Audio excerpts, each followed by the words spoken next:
And we are live, FOMC day. The markets are down. Why? What's going on? The Fed did cut 25 basis points. So why are the markets in the red? We're going to talk about that. We'll be covering Jerome Powell's press conference live. This could be the most important one as it shows that, hey, what are we looking forward to in 2025 and what could people expect? So we'll be covering that live in its entirety on the show today. But first, we're going to talk a little bit about Bitcoin.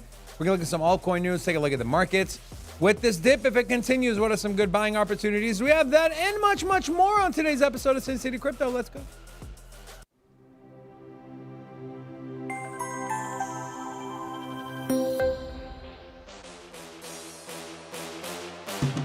Hola! It's your boy Big Rob back in the house. Welcome to Sin City Crypto. If it's your first time checking us out, well, we're the entertaining, crypto-focused content creators. And, well, we take old, boring, stale information. We repackage that whole thing up in a fun and sexy way. Big day today. We got a rate cut from the Fed. Huge. Also, Christmas is around the corner. And I have my wish list for Santa. Yeah. Santa! I love Santa. Santa doesn't know. He doesn't love me? Talked to him yesterday on the phone. We're coming in with a bang. Two $10 super chats right off the rip. Got that goal going on. Oh, yeah? So there's this new feature YouTube rolled out. It's called goals, right? You can do goals on super chats and then do like a incentive at the end. Okay. So I figured test it out. 10 super chats, $10. We'll give away an almanac. Oh, yeah? Oh, why not? Nice. Give back. Give back. Who do we give them to? One of the people that super chat? Technically, no. Ah. But Ashley's going to pick. So. Oh, Ashley's going to pick. Picks, yeah. Ashley, what up? We're dumping all the... Your microphone is muted, girl. We're dumping all the legal liability on her. So. Oh, yeah? No, it ain't. Yeah. Robin, tell all the locals where you got... Did you go to Jason to get a haircut? I did. Our boy Jason S here. I got a haircut. He got a new barber shop he's working for here in Vegas. Jason, I had to go support your homie. Hold on, bring me the camera. Look at this. Oh my God. Okay. You know, it's Jason, apparently I go to Supercut, so I can't see you. Can you please do something for my boy David over here? I got this mean cowlick over here. You guys see this? God, I hate that thing. Jason, if you can help me with the cowlick, I'll come see you next week. Your whole head is a cowlick. The whole thing, not just one spot. All right, calm down. All right, let's talk about Mr. Fed. Hey, what's up, man? We're going to cut by a quarter point, but they've indicated that fewer reductions are ahead. So this should be an interesting press conference. What is he going to say? What kind of data is he going to point to? And also, how are the markets going to react? We're going to be, again, covering that live. So it's going to be good. But, Rob, does this kind of change your outlook on maybe next year from the macro perspective? No, because I think next year what we're not taking into account is the Trump factor. And I think that Trump is going to put pressure onto the Fed to keep rates down, to keep cutting rates. And so for that reason, I think that perhaps Jerome Powell is taking the podium and saying, hey, look, we're not going to be aggressive on cutting. But I think that next year, Trump gets in office, Trump pushes the Fed to cut more aggressively. And so I don't think that I wouldn't even put much behind that. So, I mean, I don't know. What do you think? The Trump factor for rate cuts. I think we might get in a situation where Jerome Powell gives a middle finger to Trump and says, yeah, you can't really control what I do or say. And you can't really get rid of me unless you get Congress to impeach me. So I don't know, man. I think with Trump's personality and his kind of brashness, so to say, I think I don't know if Jerome Powell's going to give in and willingly just do what he wants him to do. At the end of the day, technically, the Fed is a completely separate entity, right? It doesn't really answer to anyone. You know, obviously, if they get subpoenaed by the oversight committees, they got to go. At the end of the day, no one can walk in and tell them what to do, unless something is drafted by Congress. And I don't even know how that works if you need a supermajority or to change anything at the Fed.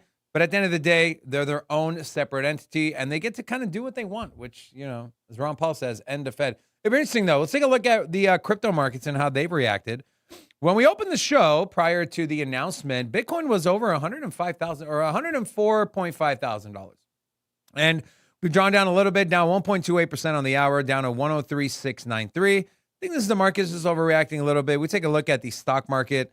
S&P is down 0.5%. NASDAQ down 0.5%. Dow Jones down 0.4%, 169 points. VIX is up, so volatility is going up. Makes sense as prices are going down. And the Dixie, the dollar index, that's actually going up. So the dollar strength of the dollar is strengthening. And so interesting to see how this will play out. Again, I do expect more volatility as Jerome Powell hits the stage, starts talking, answering questions, and gives his little 10-minute speech. You know what's funny is I saw on Polymarket, they tracked whenever Jerome Powell does not start his press conference with good afternoon, the markets go down. And so there's a Polymarket bet. Will Jerome Powell start his press conference with good afternoon? Robin, are you taking yes or the no side? I'll take whatever odds Polymarket is 83% projecting. yes. 83% yes, then I'm going yes. Wow, you're just a trend follower, huh?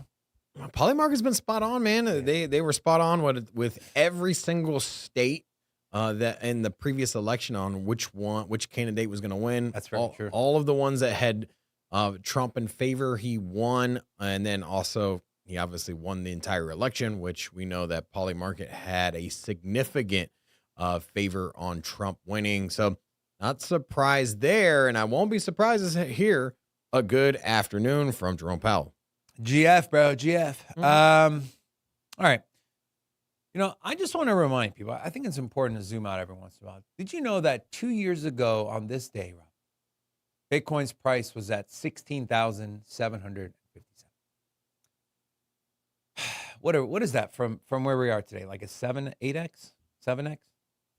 Yeah, something along the line. Yeah. So if you would have bought the fear and just did nothing, literally nothing, just sat there, didn't touch your bag, didn't refresh your portfolio, didn't deploy any more capital, did nothing, you would have 7x your $1,000. You would have turned 1,000 into 7,000, 5,000 into 35,000, 10,000 into 70,000, 100,000 into 700. You get the point. So this is the power of holding assets like Bitcoin. I'm not saying you should sit and hold everything blindly, but Bitcoin is one of those ones you can. You can just buy the dips and just sit on it. You'll make money. Even if you bought the top in 2020 or 2021, now you'd be in the profit. You'd be in the green, excuse me. So it's always good to zoom out a little bit, get some perspective. I know this market can be very volatile, especially at least from our standpoint, where every single day we're researching, looking up information, doing videos, live show. You can get caught up in the micro of things. It's important every once in a while to zoom out and understand the industry you're in will reward you as long as you don't do anything stupid, like, sell when Bitcoin's going down because Sam Bankman-Fried scammed the entire crypto industry. Speaking of Bitcoin, we have the Bitcoin effect, Robin, officially MetaPlanet.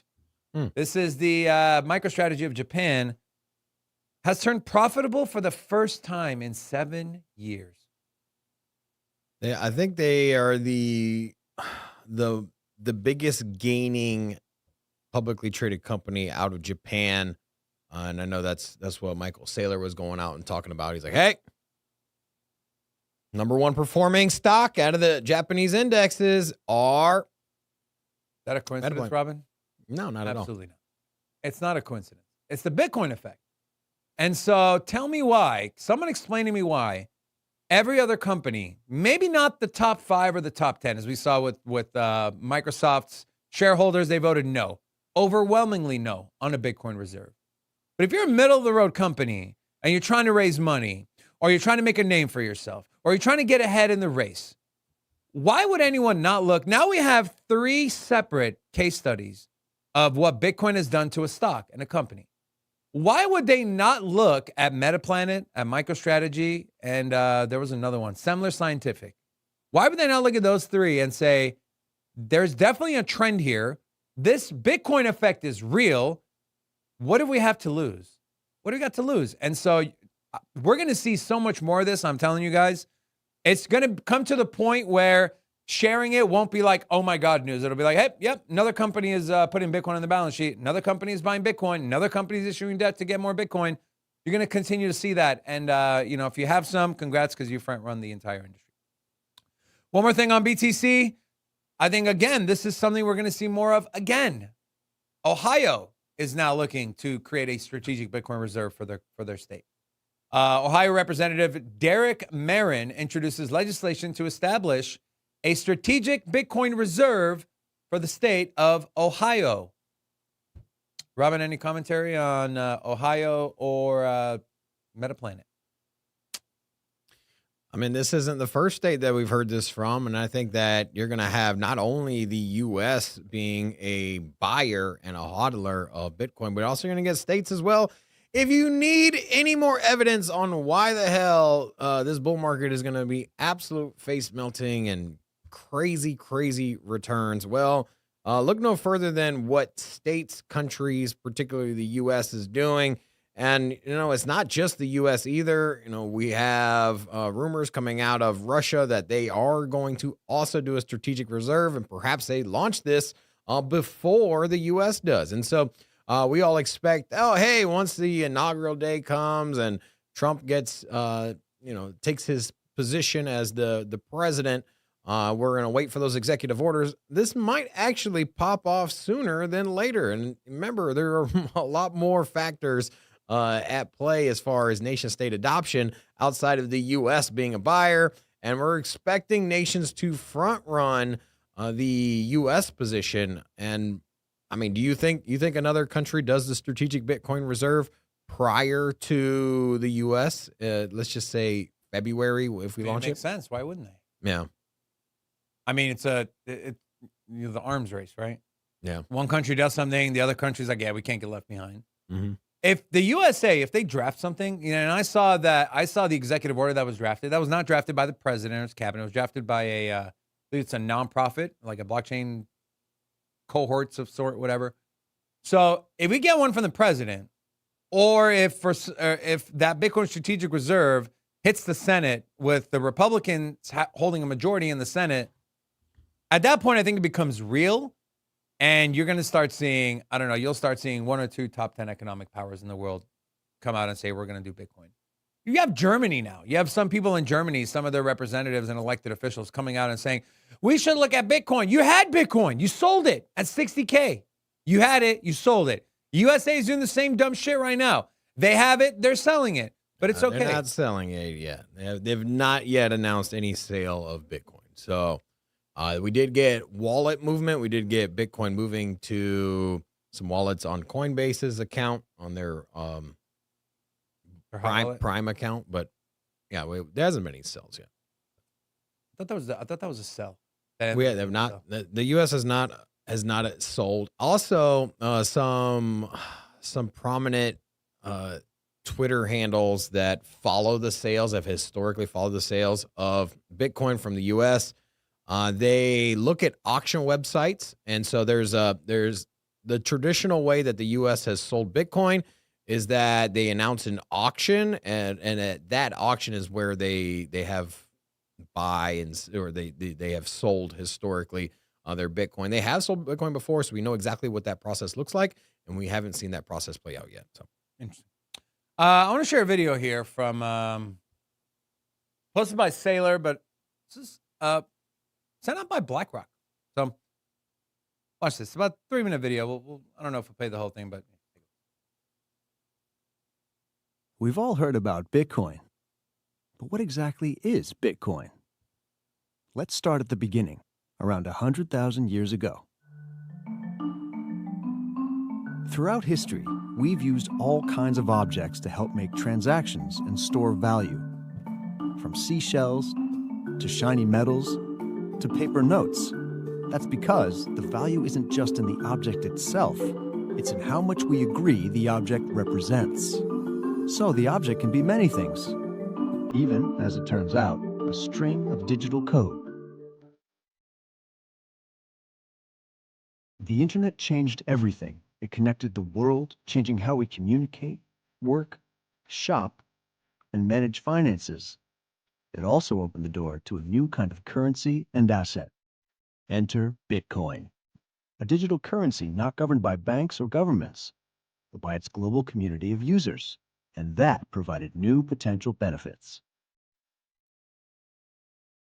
Hey, Bitcoin exchanges happen person to person, anywhere in the world, in near real time and for near zero transaction costs, saving money, time, and opening financial opportunity to those without access to a banking system. Bitcoin has a fixed supply of 21 million. I'm gonna stop it there. Why am I showing you this? This is what the normies are seeing. This is what the baby boomers are seeing. This is what the person has no idea. The baby boomers. This is the people that have no idea. People that were the baby boomers and the people that What?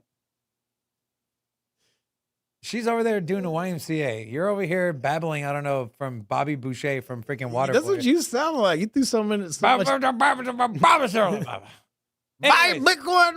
better buy Bitcoin. Best buy Bitcoin.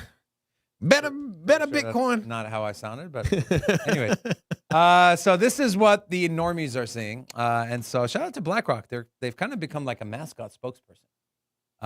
Rusty Bot says, Ash doing yoga in the studio, and then Pope Man says, jumping jacks? Question mark. Yeah. That was the YMCA. Anyways, just some altcoin news, and then Jerome Powell will be hitting the stage in about 8 minutes. We'll be sharing that live. So this was interesting. Bloomberg analysts have identified Litecoin, Hedera, XRP, and Solana as top candidates for upcoming ETFs. ETF expert Eric Balkunis expects a wave of new funds next year, starting with a Bitcoin plus ETH, right? So the duo, followed by Litecoin and Hedera, and then followed by, the XRP Solana. Interesting that he believes Hedera will get an ETF before XRP and Solana. What are your thoughts on that? For some reason, I think that I saw somewhere that, let me see if I can find it, but I saw that the SEC is classifying Hedera as a commodity. What? On their application. Let me see if I can find it here. But Interesting. yeah, and I mean, you also have Trump is considering, and these are all loose rumors, so I mean, take it for what you want. But I mean, yeah, people saying Trump is considering building strategic reserve with XRP and HBAR. Puts that bullshit. Yeah, Sean guy. Well, what I'm saying is that there's a lot of buzz on this, on Hedera, and also the ETF listing. Also, you got Altcoin Daily saying that BlackRock tokenized money market fund on Hedera, and this is a part of the reason that we've seen the price move up. So, I mean, if you just scroll through the Hedera news, and then, you got this Hedera chart, I mean, we see that, are we expecting a breakout? This symmetrical triangle here. I don't know, man. I'm pretty bullish on Hedera. I know Hedera performed well last bull market. You think Hedera gets into the top 10? No. You don't think so? Why not? Don't think it does. I think it does, man. I think it's the go-to platform, or it will be the go-to platform for RWAs. I know that right now they're not that. Right now we're seeing Stellar Lumens, I think, is leading the race as far as RWAs. Well, I would expect XRP to become a major player there as well. But I think that HBAR fits that role very well. Wouldn't be surprised. Pretty bullish on HBAR, man. I mean, Hedera is inside the top 20. So it's not like we're not talking about some massive rally from outside the top 50 into the top 10. And so, I mean, to get into the top 10, if everything stood still, which I don't think it would just simply need just a little over a 2x, right? A 2x compared to the other altcoin market. And I do think that some of these projects will fade out of their current position. So if you take a look, you have Polkadot. I think Hedera flips Polkadot. I think Hedera flips Toncoin. And then from there, I'm not exactly sure how what other ones they'll flip. Perhaps Sui as well. Maybe Sui doesn't have that Solana-like performance that we're expecting. I don't know, man. So you're removing one out of the top 10. So who you're removing? I don't know. I mean, BNB could be something that falls out of the top 10. However, I'm a little hesitant to think about BNB's price action just because historically it has had a lot of market manipulation. And we did see, I mean, it's at $700, dude. I mean, look at BNB, man. You look at the all-time chart. This is literally the hedge against bear market, right? Am I wrong? Who would have thought an altcoin is the hedge against the bear market? I mean, it really is. I mean, it peaked out at $600, peaked out at $600 last bull market, eclipsed that. It's in all-time high range, and I just don't know, man. And then also we got Po-Man giving That's fourth. a total of 4, yeah. So he keeps giving out these $10 super chats, and so can we drop a nuke for my boy? I get a nuke. Look at Po-Man. These adds up to a nuke, right? The not so Po-Man. Yeah. Nope, that's not a nuke. That's the credits. Well, Roll the credits. gotta work on those buttons. There we go. Can you cut VMix back over? Thank you. Little mouse. Yeah, You know, we're VMix cut. Po-Man, we love you so much that we almost ended the show for your super chats. And we said, we made our money for the day. We're good to go. We're going home. All right. So big shout out to you, Po-Man. He got 7 almanacs. Jesus. He bought 7 of them. Po-Man, if you're ever in Vegas, hit me up. We'll take you out to lunch. Me, you, Rob. Maybe we'll bring Ashley if you press the right button. So, just kidding. All right. Let's talk about a little altcoin news. This was interesting. So, we always talk about, well, what's the one big narrative for crypto, right? Everyone always points to stable coins, makes sense. Okay, cool.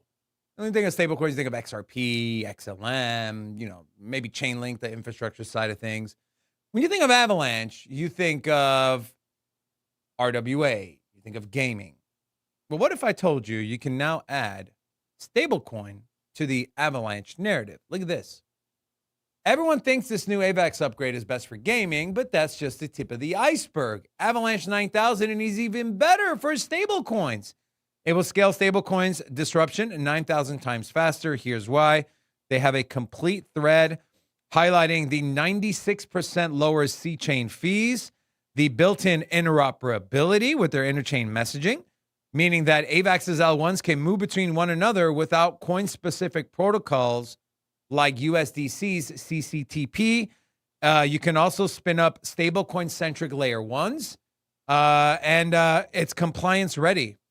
So how much, how much more bullish does this make you on Avalanche now that you could potentially have a stablecoin narrative? I've been talking about it. I've been talking about it this whole time. I know that we did focus on gaming. I think that is its strongest vertical. However, Avalanche had a very strong presence when it came to stablecoins. I know that they were initially, and we haven't heard much of this lately, but back in 2020, 2021, we heard about Avalanche and CBDC. So we know that they had something in the works, or at least they had a platform that was preparing to Up. Sorry, Jerome Powell's live. Is he live? Yep. All right, let's go. Squarely focused on achieving our dual mandate goals of maximum employment and stable prices for the benefit of the American people. The economy is strong overall and has made significant progress toward our goals over the past 2 years. The labor market has cooled from its formerly overheated state and remains solid. Inflation has moved much closer to our 2% longer run goal. We're committed to maintaining our economy's strength by supporting maximum employment and returning inflation to our 2% goal. To that end, today, the Federal Open Market Committee decided to take another step in reducing the degree of policy restraint by lowering our policy interest rate by a 1/4 percentage point. We also decided to continue to reduce our securities holdings. I'll have more to say about monetary policy after briefly reviewing economic developments. Recent indicators suggest that economic activity has continued to expand at a solid pace. GDP rose at an annual rate of 2.8% in the third quarter, about the same pace as in the second quarter. Growth of consumer spending has remained resilient, and investment in equipment and intangibles has strengthened. In contrast, activity in the housing sector has been weak. Overall, improving supply conditions have supported the strong performance of the U.S. economy over the past year. In our summary of economic projections, committee participants generally expect GDP growth to remain solid, with a median projection of about 2% over the next few years. In the labor market, conditions remain solid. Payroll job gains have slowed from earlier in the year, averaging 173,000 per month over the past 3 months. The unemployment rate is higher than it was a year ago, but at 4.2% in November, it has remained low. Nominal wage growth has eased over the past year, and the jobs-to-workers gap has narrowed. Overall, a broad set of indicators suggests that conditions in the labor market are now less tight than in 2019. The labor market is not a source of significant inflationary pressures. The median projection for the unemployment rate in the SEP is 4.2% at the end of this year and 4.3% over the next few years. Inflation has eased significantly over the past 2 years, but remains somewhat elevated relative to our 2% longer-run goal. Estimates based on the Consumer Price Index and other data indicate that total PCE prices rose 2.5% over the 12 months ending in November, and that, excluding the volatile food and energy categories, core PCE prices rose 2.8%. Longer-term inflation expectations appear to remain well anchored, as reflected in a broad range of surveys of households, businesses, and forecasters, as well as measures from financial markets. The median projection in the SEP for total PCE inflation is 2.4% this year and 2.5% next year, somewhat higher than projected in September. Thereafter, the median projection falls to our 2% objective. Our monetary policy actions are guided by our dual mandate to promote maximum employment and stable prices for the American people. We see the risks to achieving our employment and inflation goals as being roughly in balance, and we are attentive to the risks on both sides of our mandate. At today's meeting, the committee decided to lower the target range for the federal funds rate by a 1/4 percentage point to 4.25% to 4.5%. We've been moving policy toward a more neutral setting in order to maintain the strength of the economy and the labor market, while enabling further progress on inflation. With today's action, we have lowered our policy rate by a full percentage point from its peak, and our policy stance is now significantly less restrictive. We can therefore be more cautious as we consider further adjustments to our policy rate. We know that reducing policy restraint too fast or too much could hinder progress on inflation. At the same time, reducing policy restraint too slowly or too little could unduly weaken economic activity and employment. In considering the extent and timing of additional adjustments to the target range for the federal funds rate, the committee will assess incoming data, the evolving outlook, and the balance of risks. We're not on any preset course.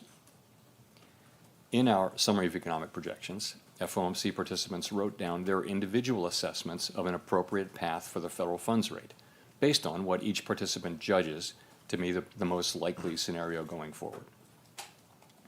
The median participant projects that the appropriate level of the federal funds rate will be 3.9% at the end of next year and 3.4% at the end of 2026. These median projections are somewhat higher than in September, consistent with the firmer inflation projection. These projections, however, are not a committee plan or decision. As the economy evolves, monetary policy will adjust in order to best promote our maximum employment and price stability goals. If the economy remains strong and inflation does not continue to move sustainably toward 2%, we can dial back policy restraint more slowly. If the labor market were to weaken unexpectedly, or inflation were to fall more quickly than anticipated, we can ease policy more quickly.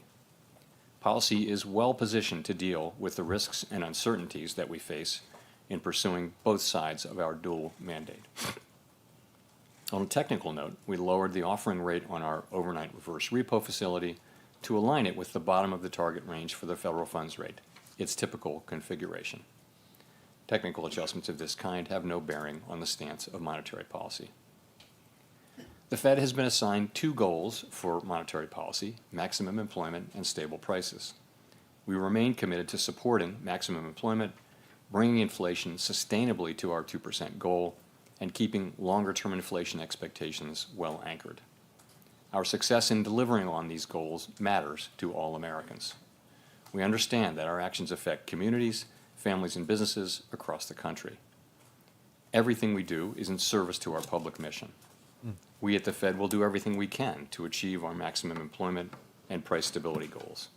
Thank you, and I look forward to your questions. All right, so we got a rate cut.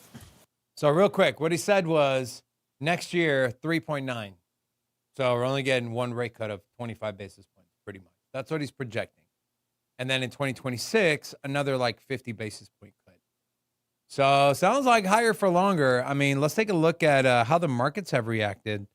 They're kind of, I mean, at least the crypto markets are holding steady. 103.8 for BTC. I'm going to go to CNBC real quick, see how the stock market is reacting. Yeah, about the same. Well, Dow's down 0.5% instead of 0.3. S&P's down 43 points. NASDAQ is down almost 1%. And so, yeah, I guess the markets were expecting more dovish Jerome Powell. I mean, we were at 106,000 yesterday, so the markets are selling off. I mean, prior to the announcement, we were at 104,000, so currently we lost $1,000. But the market's not very pleased with Jerome Powell. Now, obviously, this is just one small factor. Let's not forget about the supply and demand aspect of Bitcoin and the fact that there's institutions, nation states, everyone's buying. And so I do consider this a small road bump. I think that we proceed back to that $110,000 Bitcoin within the next week or so. What do you think? Do you think this drawdown is sustained? I think it's a flash in the pan for a drawdown, right? It'll come back. Yeah. Yeah. Let's go back to the press conference, and he'll be answering some questions here. Gina Smilik with the New York Times. Thank you for taking our questions. I wonder if you could talk a little bit about why officials think it's appropriate to cut rates at all in 2025 if inflation is expected to remain firm throughout the year. And what would you expect at this point the timing might look like? Would a January cut potentially be possible, or does a pause next month seem more likely? Well, so let me start by saying why we cut today and then move to 2025. So I would say today was a closer call, but we decided it was the right call because we thought it was the best decision to foster achievement of both of our goals, maximum employment and price stability. We see the risks as two-sided, moving too slowly and needlessly undermine economic activity in the labor market, or move too quickly and needlessly undermine our progress on inflation. So we're trying to steer between those two risks. And on balance, we decided to go ahead with a further cut, and I'll give you some details on why.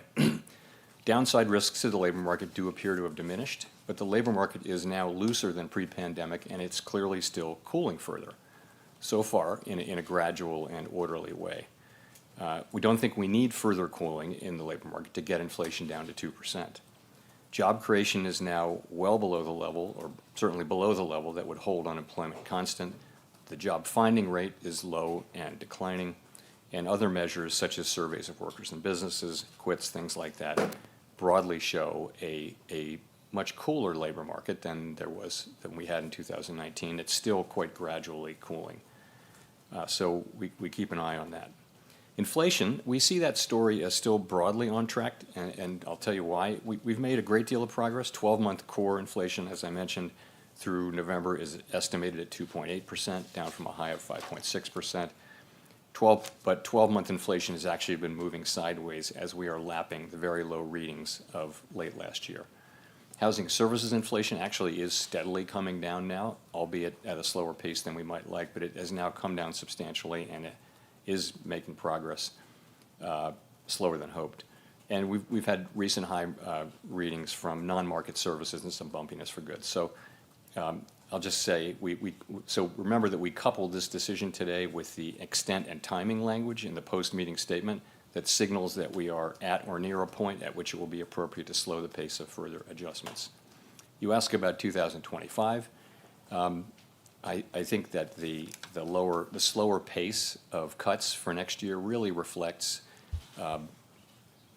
both the higher inflation readings we've had this year and the expectation that inflation will be higher. You saw in the SEP that risks and uncertainty around inflation we see as higher. Nonetheless, we see ourselves as still on track to continue to cut. I think the actual cuts that we make next year will not be because of anything we wrote down today. We're going to react to data. That's just a general sense of what the committee thinks is likely to be appropriate. Sorry, just one quick follow-up. Why, I guess, would you make those cuts? Like, what would be the trigger to cut? So we're to cut further after this point. I would say it this way: we've reduced our policy rate now by 100 basis points. We're significantly closer to neutral. At 4.3% and change, we believe policy is still meaningfully restrictive. But as for additional cuts, we're going to be looking for further progress on inflation, as well as continued strength in the labor market. And as long as the economy and the labor market are solid, we can be cautious about as we consider further cuts. And all of that is reflected, to your question, in the December SEP, which shows a median forecast of down 2 cuts next year compared to 4 in September. Howard Schneider with Reuters, and thanks for the opportunity to ask you a question. So this does seem similar to the dynamic in 2016 during the last transition to a Trump administration, where the committee saw slightly tighter policy, in part in expected anticipation of the fiscal policy stance that was seen evolving over the year. Some of it was a data mark-to-market exercise, and some of it was anticipation of fiscal. What's the split on this one? How much of this was accounting for inflation data that was coming in, and how much of it is expecting that there will be inflationary fiscal policy next year? I'd say I'd point to 5 or 6 things, and let me start by saying that we think the economy is in a really good place, and we think policy is in a really good place. Let's remember that the economy is growing 2.5% this year, that inflation has come down by 50% from 5.6% to 2.6%. Headline inflation is 2.5% on a 12-month basis. We're actually in a really good starting place here. But since, so what's really driving the slower rate cut path? First thing is growth is stronger, right? The economy grew faster in the second half of 2024 so far than we had expected, and is expected to be above what our expectations in September next year as well. Unemployment is lower, and in the SEP you'll see that participants think that the downside risks are less and uncertainty is less. So that's more strength, right? Inflation is higher, as we talked about. Inflation's higher this year. It's also higher in the forecast next year. I'd also point out that we're closer to the neutral rate, which is another reason to be cautious about further moves. But then getting to your point, there's also there's uncertainty. Uncertainty around inflation, I pointed out, is actually higher. It's also in the case of some people, the way I would say it is this. Some people did take a very preliminary step and start to incorporate highly conditional estimates of economic effects of policies into their forecasts at this meeting, and said so in the meeting. Some people said they didn't do so, and some people didn't say whether they did or not. So we have people making a bunch of different approaches to that. But some did identify policy uncertainty as one of the reasons for they're writing down more uncertainty around inflation. The point about uncertainty is it's kind of common sense thinking that when the path is uncertain, you go a little bit slower. It's not unlike driving on a foggy night or walking into a dark room full of furniture. You just slow down, and so that may have affected some of the people. But as I said, there's a range of approaches on the committee. If I could follow up on that, you mentioned the risk and uncertainty indexes toward the back of the document. The upside risk to inflation jumped quite substantially. The only thing really that's happened, you mentioned that the disinflationary story remains intact. yet the risk weighting has jumped to the upside. The only real thing that's happened is November 5th in the meantime. Is it fair to say that that's what's driving the higher sense of upside risk on inflation? Actually, that's not the only thing that's happened. What's happened is that our forecasts for inflation for this year, I think, are 0.5 higher than they were in September. So you had 2 months of higher inflation, September and October. As I mentioned, November is back on track. But once again, we've had a year-end projection for inflation, and it's kind of fallen apart as we've approached the end of the year. So that is certainly a large factor in people's thinking. I can tell you that might be the single biggest factor is inflation has once again underperformed relative to expectations. It's still, going to be between 2.5 and 3. It's way below where it was, but we really want to see progress on inflation. As I mentioned, as we think about further cuts, we're going to be looking for progress on inflation. We have been moving sideways on 12-month inflation as the 12-month window moves. That's in part because inflation was very, very low measured in the fourth quarter of 2023. Nonetheless, as we go forward, we're going to want to be seeing further progress on bringing inflation down and keeping a solid labor market. Chris. Thank you, Chris Rugaber at Associated Press. Thanks for taking the question. In September 2018, the Fed staff in the Teal Book discussed a policy of looking through any new tariffs as long as there were one-time increases and inflation expectations remained anchored. Could you comment on if that analysis remains effective and any other thinking on tariffs generally that you can share? So I do think that the September 2018 Teal Book alternative simulations are a good place to start. I happen to have brought them here with me today. I'm sure you have them too. They're a good starting point, and I would just say, it's 6 years old analysis, but nonetheless, this is still, I think, the right questions to ask. And there were two simulations. One was seeing through, one was not. And I'd point you. There's some language in the see-through paragraph that says, it considers situations in which it might be appropriate to see through inflation, and then names some conditions that in which it might not be. In any case, this is not a question that's in front of us right now. We won't face that question. We don't know when we'll face that question. What the committee's doing now is discussing pathways and understanding, again, the ways in which tariff-driven inflation can affect, tariffs can affect inflation in the economy, and how to think about that. So we've done a good bit of work. All of us have, each of us has, and it puts us in position when we finally do see what the actual policies are to make a more careful, thoughtful assessment of what might be the appropriate policy response. Great, and just a quick follow. Given the recent bout of inflation that we've been through, with consumers seeing how prices can rise and businesses seeing that they can raise prices at least for some time, does that make it a little bit riskier to look through tariffs? I mean, do you feel you have to respond more quickly to inflation threats, given what we've seen in the past few years? The main thing is, and this is also a point in these alternative simulations, is there are just many factors that go into how much tariffs will even go into consumer inflation. How persistent will that be? And so we just don't know really very much at all about the actual policies. So it's very premature to try to make any kind of conclusion. We don't know what will be tariffed from what countries, for how long, in what size. We don't know whether there'll be retaliatory tariffs. We don't know what the transmission of any of that will be into consumer prices.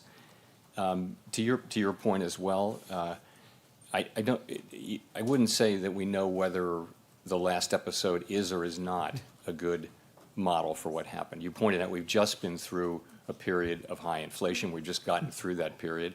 That's a difference. There was also quite a bit of diversion of trade away from China to other countries since that. That may have effects. I don't know. I just think we need to take our time, not rush, and make a very careful assessment, but only when we've actually seen what the policies are and how they're implemented. And we're just not at that stage. We're at the stage of doing what other forecasters are doing, which is kind of thinking about these questions, but not trying to get to definitive answers for some time. Nick. Nick Timmeros of the Wall Street Journal. Chair Powell, to make sure I understand, participants today revised up their core PCE inflation projection for 25 so that the central tendency runs from 2.5% to 2.7%. And as Howard noted earlier, most of the committee sees the risks to those projections to the upside. So if inflation only declines next year from 2.8 to 2.5 to 2.7, what would compel the committee to be cutting in that situation? Let me find these numbers. So we have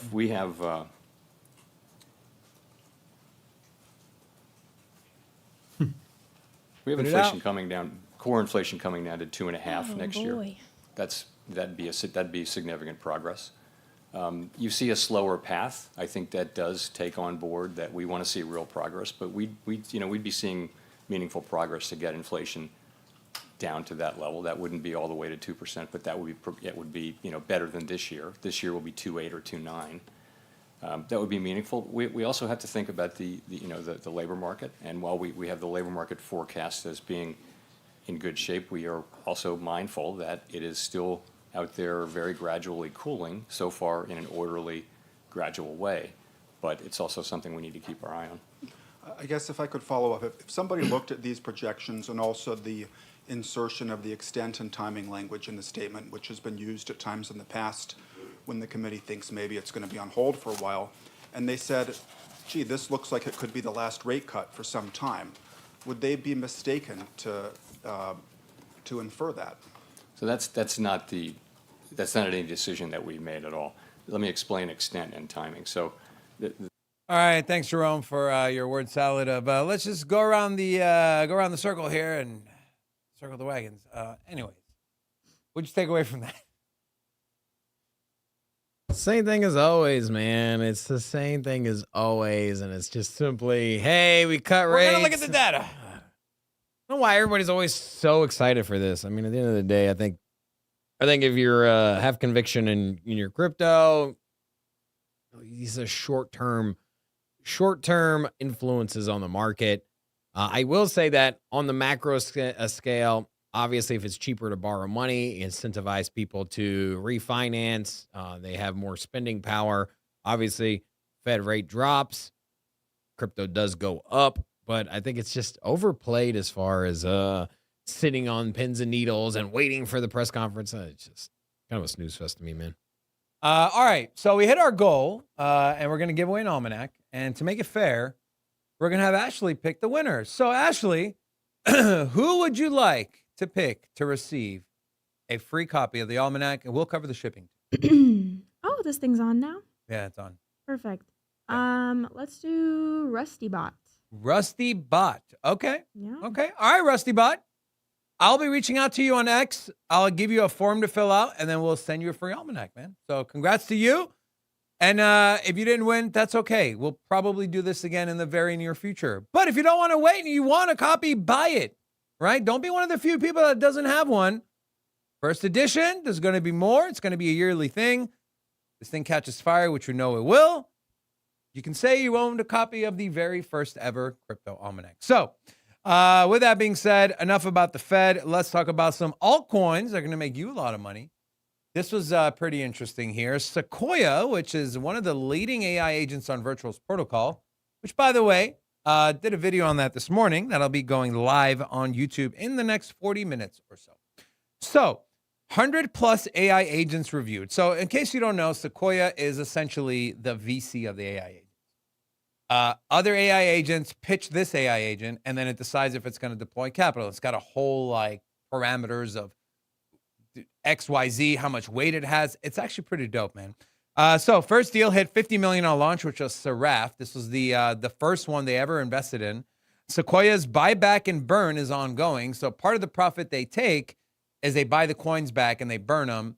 And then they got 3 new deals in the works. All it takes is one big win and Sequoia will explode. I agree with this. I hold Sequoia. I don't know if you do. I think I don't. The no. company wallet holds Sequoia, I believe. And then I know this is something Forrest was super bullish on. Forrest was super bullish on it. Got him pretty early at a 300K market cap, sitting at it got to 30. So we've already seen 100X. Not bad. So up? Not bad at all. Not bad at all. What are your thoughts here, Rob? I mean, I guess more like the AI agent narrative as a whole. Do you think I was a little dismissive on you were yesterday on or 2 AI? days No, ago? well, I've been a little dismissive on the potential for AI agents. I'm telling you, bro. It's proven me wrong. I still think it's kind of trendy. I think it's gonna be short lived. I think of the metaverse kind of play last bull market, but metaverse ran for quite some time last bull market. We saw I think it was Decentraland go from like pennies up into I think it was like almost over $1 at one point. And so, let me take a look at. I'm telling you, I think AI agents and metaverse are going to be very similar. Let me pull up the Decentraland, and now maybe it has a staying power. I'm not sure, but when I think about trending narratives, bull market, first thing that comes to mind is the metaverse play. And so we saw Decentraland go from 10 cents back in early 2021, 8 cents, got up to over $5. I mean, this thing 50x'd in the span of like 10 months. And so, do I hold much faith in Decentraland coming back? No. But I will say that what we saw for market movement for trending narratives could be something we see again.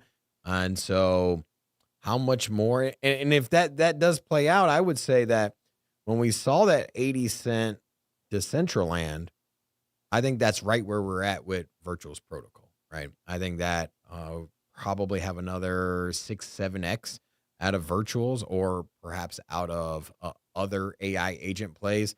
I mean, what do you think about that, David? So you're kind of drawing a comparison between like how fast a narrative moved for and metaverse? something being trending, being at the kind of taken off during the early stages of the bull market. I can see that happening. And it, But I think this is actually here, right?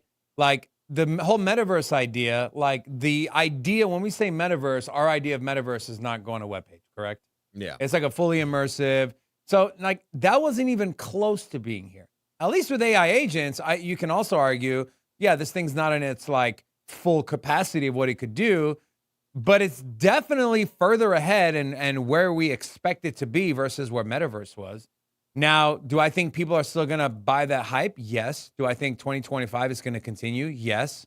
No, it's crazy. Virtual protocol is sitting currently at let's take a look here. $2.689 billion market cap. And people are saying I missed the boat. But the same people won't have a problem throwing 10 G's in a Solana that's got a $101 billion market cap and don't think it hit the top. Or Dogecoin or Tron or but I think for your narrative that you're saying now, I think that's more about downside risk, right? And so something that is ran as hot as it has, like Virtual's protocol, putting in $10,000, as you mentioned, into that at its current market cap. I mean, I would expect a pullback. Is it going to be a short pullback and then take off again? Now, I just think it's a great entry opportunity for the likes of Solana Avalanche. So if I'm going to buy, I'm not buying Virtual's protocol now. I would have bought when we were hyping it up 2 months ago, right? And we were talking about it when it was outside the top 200. And so that's why, I don't want to sit here and be like, I told you so. But I mean, let's be honest, man.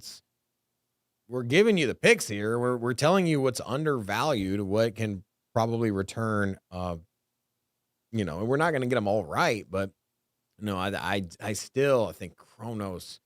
I was kind of talking to some people in the comment section on the Kronos video, and I'm just like, dude, this is so undervalued. I've been looking at that BitGet token. That thing is absolutely exploded. As soon as retail starts to come in, I think with Trump making the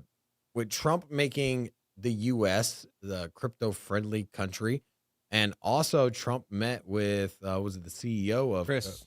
Chris from Crypto.com. I mean, what else do you need? Also, I mean, Crypto.com's Crow token absolutely exploded last bull market. So we know that it has the rally capabilities. And, the Crow token, I mean, where is it at on the market cap list? In the top 25. In the top 25 now? So. Looking for, oh, yeah, there it is. No, it's in the top, it's in number 31. And so I wouldn't be surprised.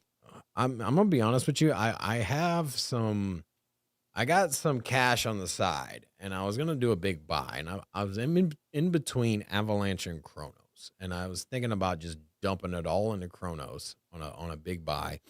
I just think that the Crow token right now, I'm telling you, I feel the same thing I was telling you before. I'm like, man, I'm gonna take a big buy. I'm looking for a good entry opportunity on Cardano when it was at around 30 cents. Just trying to find the good entry point there. And we now know that's 3x. I feel pretty much the same here on Chronos. And I would lean a little bit more Avalanche as far as having a safer pick. I don't think Avalanche is going to draw down too much more. But I could see Avalanche kind of peaking out at $100 if the gaming narrative doesn't take off. If community just doesn't adopt Avalanche like we think they are. I still think that we see a $200, $300, $400 Avalanche, but I think Chronos has so much upside potential. And if you're on a short-term swing trade, I think Chronos at 18 cents right now, I'm seeing it at $1. I think $1 Chronos is pretty much a given. We look at, it was at 90 cents last bull market. There's not a lot of other exchange tokens out there, guys. Especially not US-based ones. Coinbase doesn't have one. We got BNB token. I wouldn't get exposure to BNB token, not where it is on the market cap list. Maybe it's a good hedge against bear market, but we're far away from there. And so I think Chronos, even getting to 80 cents is a 6x, right? And so,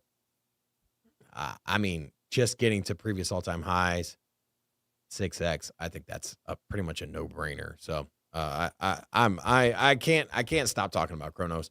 And you guys, I promise you, what's going to happen is we're going to come back in about 3 weeks. And I'm going to be like, told your ass, told you.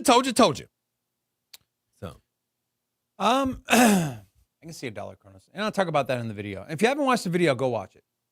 It's really, really good. We got a virtual video coming out today, virtual protocol. We got an excellent video coming out for you also today. Also, tomorrow, we got Ernest coming on the show. I asked him to join us for 5 to 10 minutes. Tax season is around the corner. So if you have any tax questions, I am going to post something on X, and I'm going to say, drop your tax questions below. Drop them in there. When Ernest is on the show tomorrow, we'll ask some questions, and we'll get some answers on how you guys can position yourselves to maximize on your taxes and not pay as much in 2025 as the year ends, obviously December 31st. So I think it's very important. Taxes are something that the IRS, so in 2025, when you go to file, you're going to get a separate form, a digital asset form. That's the first year they're doing it. And so we don't want anyone to get in trouble. We don't want anyone to make any mistakes. We know we're seeing more news of people kind of getting in trouble for not properly reporting their digital asset taxes. And we don't want our community to be one of those people. And so we're going to bring Ernest on tomorrow, who's going to shed some light on that side of things. So also, before we leave, I want to give a big thank you to today's sponsor. Today's show is brought to you by CAMS Blue Wire Technology. If you run a business, you want to maximize your networking, IT, and your cybersecurity, you're going to want to hit up CAMS. Visit bluewiretech.com, or there is a link in the description of this video. Anything else, my friends? Also, congrats to Rusty, and thank you for all of you for supporting and participating in the goal thing we did. I'll be doing that a little more moving forward, and it'll be different every time. Something to keep it fun and engaging, and kind of give stuff away to the community. So yeah, and then if you haven't got your crypto almanac yet, what are you doing? What are you waiting for? There's over 214 people watching. We got about 170 almanacs sold. So that means a lot of y'all haven't bought it. Why not? Don't be on the outside looking in. It could be a collectible too. It's going to be the first edition. So every year, going to be another one. And there's also, you get an NFT version too. So not only do you get your digital copy, which you could theoretically sell, but You also get your physical copy too. So All right, that'll do it for the show today, Ashley. There we go. Thank you all so much for tuning in. We appreciate all of you. If you're not subscribed to the channel, make sure to do so. Go follow us on X. Drop your tax questions. We'll share them tomorrow. Until then, guys. Peace. Sin City, crypto. Everybody know Bitcoin's we here for fucking dumping. entertainment and info. Gonna show you how to get that big dough. So every day stay tapped in. For big facts, no capping. With Bitcoin, if you're in, then you win. We divide the pie with no fraction. It's Big Rob, David. I spit the game, but they gave it. Named according to your favorite. I got dry powder, why save it? To the OGs, new beginners. Special shout out to the well members. Buy the dip, sell winners. Ain't really nothing you can tell sinners. Tune in for the latest new flavors. They gonna teach us mean coins. They polarizing like barbecue chicken pizzas. I laugh with a major grin. Laggers, we trade them in. Baddies, they came to sin. And sinners gon' play to win. Screaming, hola, till my bags are flowing over. Hold ya to the moon and to the solar. Won't I? Don't be letting FOMO control ya. It's over when the finger tornado close ya.